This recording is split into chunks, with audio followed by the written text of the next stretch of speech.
गाजियाबाद के लोनी नगर पालिका सीट पर मचा हुआ है घमासान। राष्ट्रीय लोक दल पार्टी से लोनी नगर पालिका प्रत्याशी मनोज रंजीता धामा ने की एक प्रेस कॉन्फ्रेंस, जिसमें खतौली विधायक मदन भैया, नगर अध्यक्ष और राष्ट्रीय लोक दल पार्टी के कई पदाधिकारी मौजूद रहे।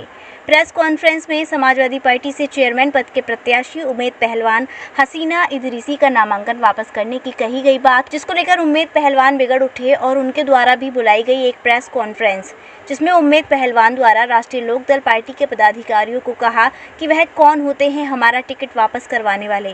जब तक मुझे समाजवादी पार्टी के राष्ट्रीय अध्यक्ष अखिलेश की तरफ से कोई मैसेज नहीं आएगा, तब तक मैं किसी के भी बहकावे में नहीं आऊँगा और पूरी मजबूती से चुनाव लड़ूंगा। समाजवादी पार्टी ने अपना प्रत्याशी उतारा है और आप कह रहे हैं गठबंधन से, तो उसको लेकर क्या कहेंगे? प्रत्याशी ने कल नामांकन भी किया है। देखिए, जहाँ तक मेरी जानकारी है, हम लोग बराबर संपर्क में हैं गठबंधन के लीडरों से। हमारे आदरणीय जैन जी, आदरणीय अखिलेश जी, आदरणीय चंद्रशेखर जी बराबर संपर्क में हैं। और आपको ये मैं शुभ सूचना दे दूँ कि गठबंधन मजबूती के साथ लड़ रहा है। जो गठबंधन ने प्रत्याशी खड़े करे हैं उम्मेद पहलवान जी, उनसे भी हमारी कल भी बात हुई, आज भी बात हुई है, लखनऊ भी बात हुई है। तो अब नामांकन भर गया था। देखिए, हर व्यक्ति अपेक्षा रखता है चुनाव में, हर दल अपेक्षा रखता है, तो लेकिन वो नामांकन जो है वापस हो जाएगा और गठबंधन ही चुनाव लड़ेगा। क्या ऐसा संभव है कि अगर नहीं हो पाया तो आपको इसका कुछ असर पड़ेगा क्या? अब नेगेटिव क्यों सोचते, पॉजिटिव सोचिए। लोनी की राजनीति में आगे आगे पॉजिटिव होने वाली है। नेगेटिव लोग हवा में उड़ चुके हैं, थोड़ी बहुत कसर रह रही है, वो इस निकाय चुनाव में पूरी हो जाएगी। विधायक जी, निकाय चुनाव हैं, आगे 2024 में लोकसभा के चुनाव होने हैं, तो उसको लेकर क्या सोचते हैं और क्या देखते हैं? नहीं, 2024 के बाद 2024 में करेंगे। गठबंधन लगातार बढ़त ले रहा है, राष्ट्रीय लोक दल लगातार बढ़त ले रहा है और ये भी निश्चिंत है, यहाँ भी बढ़त लेकर जो है ये सीट गठबंधन के पक्ष में, राष्ट्रीय लोक दल के पक्ष में आने वाली है। विधायक जी, कहीं ना कहीं ये चुनाव रंजीता धामा जी का तो है ही, साथ साथ आपका भी ये चुनाव माना जा रहा है, आपके विचार? नहीं, देखिए, मैंने पहले भी कई अवसरों पर कहा है आपसे, जो है मदन भैया इस वक्त ठीक है, निश्चिंत मदन भैया एक अपनी इकाई है, लेकिन एक जो है इस वक्त राष्ट्रीय लोक दल की इकाई है और राष्ट्रीय लोक दल बहुत मजबूती से चुनाव लड़ा रहा है। राष्ट्रीय लोक दल ने सोच समझकर आम सहमति बनाकर कैंडिडेट को उतारा है। तो निश्चित रूप से राष्ट्रीय लोक दल के विधायक के नाते, गठबंधन के विधायक के नाते और गठबंधन में पुराने समय से जुड़े रहने के नाते हमारी जिम्मेदारी कुछ ज़्यादा है, उस जिम्मेदारी को मजबूती से निभा रही है। विधायक जी, कल समाजवादी पार्टी के मुखिया अखिलेश यादव का एक बयान आया था, जिसमें उन्होंने कहा था कि छोटे चुनावों में गठबंधन नहीं है, जो उनके कार्यकर्ता उनको टिकट दिया गया, सब चुनाव लड़ेंगे। और वहीं आप लोनी से गठबंधन नहीं बता रहे हैं, तो इसको लेकर क्या आपने उच्च स्तर पर बात की है या लोकल स्तर पर ये बात हुई है? नहीं, आप जो केवल जो है ठीक है, बिल्कुल सच्चाई है। जो राष्ट्रीय अखिलेश यादव जी ने कहा, तो सभासद के चुनाव लड़े, सभी को सिम्बल मिलेंगे, इंशाल्लाह सभी सिम्बल मिलने वाले हैं। अभी हमारी बात हुई है, 3-4 बजे तो हमारे सिम्बल आ जाएंगे और मानिए हमारे हसीना इदरीसी जी जो नॉमिनेशन करके आई है वो भी चुनाव लड़ेगी। ये सब भ्रम फैलाया जा रहा है, हमारा कोई समझौता नहीं है, ना हमारा कोई गठबंधन।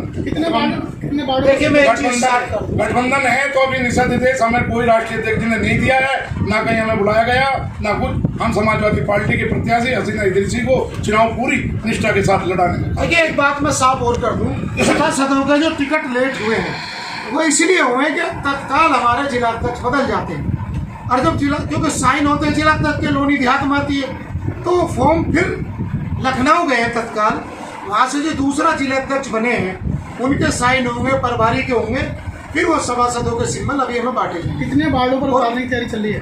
ये जरा इधर को मैं घुमा दूँ।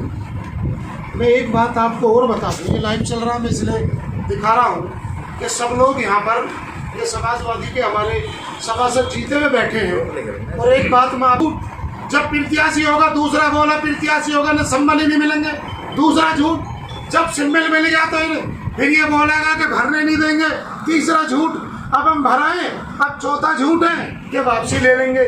मैं आपको बता दूं विरोधियों कि अब तुम्हारा झूठ खत्म। 11 तारीख को यह साबित हो जाएगा कि उम्मेद पहलवान की पत्नी हसीना इदरीसी 20 से 30,000 वोटों से समाजवादी पार्टी से लोनी से जीतकर अपना परचम लहराने का काम किया। सोशल मीडिया पर जो राष्ट्रीय लोकदल के मीडिया प्रभारी हैं उनके द्वारा एक मैसेज चलाया जा रहा है जिसमें अखिलेश यादव और जयंत यादव दोनों का फोटो लगाकर प्रचार किया जा रहा है गठबंधन। तो क्या आप उस पर एक्शन लेंगे? देखिए, ये फर्जी लोग हैं जो कर रहे हैं इस तरीके से। समाजवादी पार्टी के कार्यकर्ता को कभी भी मायूस राष्ट्राध्यक्ष जी ने किया ही नहीं, और मैं राष्ट्राध्यक्ष जी के बयान की सराहना करता हूँ। जब राष्ट्राध्यक्ष जी स्वयं कह रहे हैं कि छोटे स्तर पे हमारा कोई भी गठबंधन नहीं है, फिर ये फालतू की बातें क्यों कर रहे हैं? क्या मैं इनके कहने से अपना टिकट वापसी कर दूंगा? जब समाजवादी पार्टी के राष्ट्राध्यक्ष जी का मुझे मैसेज नहीं आया, उनका कोई फोन नहीं आया, तो मैं इस बात को क्यों मानूं कि मेरा टिकट वापसी होगा? और मैं क्यों वापसी करूं जब मुझे समाजवादी पार्टी ने ऐसे प्रत्याशी बनाकर भेजा, गैर खे के सिंबल दिए, हमसे बोलेगा आप भरिए चुनाव लड़िए। हाँ, इन्होंने 3-4 दिन मुझे डिस्टर्ब जरूर किया है, मगर कल से लोनी में तुम्हें गाड़ियां घूमती दिखाई देंगी, प्रचार प्रसार होगा। मैं घर भी नहीं बैठा हूँ, मेरी पत्नी गली मोहल्ले में घूम रही है। किस लिए किया गया जानकारी? देखिए, आप सबका प्रेस वालों का धन्यवाद, क्योंकि अभी चंद मिनटों में आप लोग यहाँ पे मैंने इसलिए किया कि आपने देखा होगा कल मैंने समाजवादी पार्टी द्वारा हसीना इदरीसी यानी हमारी धर्मपत्नी, उनको हमने नॉमिनेशन कराया साइकिल के सिंबल से, क्योंकि माननीय राष्ट्राध्यक्ष युवा सम्राट अखिलेश यादव जी ने मुझ पर छोटे से कार्यकर्ता पर विश्वास जमाकर मेरे समाज पर, मुझ पर, लोनी की जनता पर एक प्यार का हाथ रखकर, एक विश्वास रखकर मुझे टिकट दिया और मैंने उसको भरने का काम किया। अब तरह तरह की अफवाह आ रही हैं। अभी मैंने सुना कोई साहब कह रहे हैं कि ये हम उनका टिकट वापसी करा देंगे, हम उन्हें बिठा देंगे, वो फला कोई एक पार्टी का है उसको लड़ाएंगे। तो एक बात मैं स्पष्ट कर दूं कि मैं किसी को चुनाव लड़ने के लिए नहीं आया हूँ। समाजवादी पार्टी ने मुझे टिकट दिया है, मेरी पत्नी को दिया है, साइकिल का सिंबल दिया है, मैं साइकिल से खुद चुनाव लड़ रहा हूँ, तो किसी को क्यों लड़ाऊंगा? तो तरह तरह की जो अफवाह हो रही है कि मैं टिकट वापसी कर दूंगा, ना ही तो टिकट वापसी करने का मेरे राष्ट्राध्यक्ष युवा सम्राट अखिलेश यादव जी का कोई फोन आया, ना कोई मैसेज आया, ना कोई प्रदेश कार्यालय से आया। और मुझे विश्वास है कि समाजवादी पार्टी के राष्ट्राध्यक्ष जिन्होंने बाइट भी दी है कि छोटे चुनाव में कोई गठबंधन नहीं है, मैं अपने कार्यकर्ताओं को निराश नहीं करूंगा। तो मैं उनसे अपील करता हूं कि जिस विश्वास से, जो इज्जत देकर तुमने हमें टिकट देने का काम किया माननीय राष्ट्राध्यक्ष जी, आपसे पूर्ण विश्वास है कि लोनी की जनता का, हम जैसे कार्यकर्ता का और ये तमाम समाजवादी के 15 सभासद यहाँ बैठे, इन सभी का विश्वास आप नहीं तोड़ेंगे। जिस विश्वास से आपने मुझे टिकट दिया है, मैं आपसे वादा करता हूँ कि सीट तुम जिता कर देंगे इंशाल्लाह हर हाल में, क्योंकि लोनी की जनता की यही पुकार है कि समाजवादी पार्टी का प्रत्याशी हासिल जीते। पार्टी से अगर ऐसा कोई आदेश आता है तो अगला कदम क्या होगा आपका? देखिए, अभी तक मुझ पे समाजवादी पार्टी के राष्ट्राध्यक्ष जी माननीय अखिलेश यादव जी, आदरणीय नरेश पटेल जी और कोई भी बड़ा नेता, किसी का कोई मैसेज मुझ पे नहीं आया कि आप घर बैठो, आप अपना सिंबल वापसी अगर आ गया तो क्या करें। देखिए, मैं सबसे पहले बता दूं, मैं समाजवादी पार्टी में 18-20 साल मुझे हो गए। मैं समाजवादी पार्टी का सिपाही हूँ। मैंने कभी पार्टी से बाहर गया, ना कभी पार्टी से बाहर जाऊंगा। मुझे विश्वास है कि अखिलेश यादव जी ऐसा कह ही नहीं सकते, वो अपने कार्यकर्ता का मनोबल तोड़ ही नहीं सकते। अगर उनको मुझे चुनाव नहीं लड़ाना होता तो कैर खे मुझे क्यों देते, दोनों सिंबल मुझे क्यों देते? तो फर्जी बात है। अखिलेश यादव जी ने न कभी उपल नर्सिंग होम, जहां आपको मिलती हैं विश्व स्तरीय चिकित्सकीय सेवाएं, आंखों की जांच, डेंटल सर्जन, आई केयर सेंटर आदि अन्य सुविधाएं केवल एक ही छत के नीचे। उपल नर्सिंग होम, जहां के प्रमुख डॉक्टर्स हैं विशाल उप्पल, डॉक्टर जयति उप्पल, डॉक्टर वीना उप्पल, डॉक्टर RK उप्पल। उपल नर्सिंग होम, शंकर विहार, बैंक कॉलोनी, मथुरा।